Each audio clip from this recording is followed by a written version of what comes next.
набит, с дръпнати очи. Вие го знаете, такива косоство, блестящи очи. Нямаше високо чело. Казват, че високото чело показва признак на много ум. Трябва да ви кажа, че Гришата опровергаваше това, защото неговата коса започваше от тук да расте. Може би след това стана малко по-горе, но той беше страшно природно интелигентен и въпреки, че какво беше завършил финансовото училище и нещо яйце-коп имаше. Беше невероятен. Вие, които сте имали възможност да го видите на живо, знаете какво представляваше Гришата. Той беше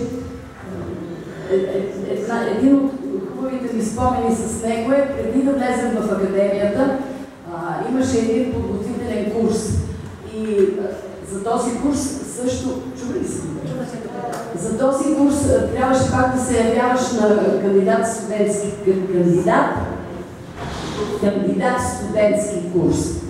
И бяхме приети около 40 души и веднъж режисьора Светла му памет, когато аз обичам най-много и най-хубаво съм работила с него, професор Гришин Островски, Светла му памет, ни викаше един по един и казваше кой какво иска да играе. И стана Гришата с тия коси тук, почват, с това квадратно тяло, с тия блестящи зеници и каза, аз искам да играя нечовешки роли. А всъщност през целия си живот игра човешки роли и беше като човек изключително добър. Тъй като той не биваше да пие, обичаше да кани гости и да ги напива. Ама не за да ги види пияни, а за да ги види радостни. И се викаше, ей, Зеньо! Значи за вашата земя е говорил.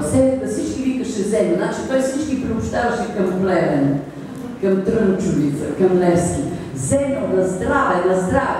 И като вика на здраве, той не близва, а другите много и ме кефтели, бяха хубави напитки, викаха на здраве, но накрая Гришото трябваше да ги изпрати така грижовно надолу по стълбите, за да не падне.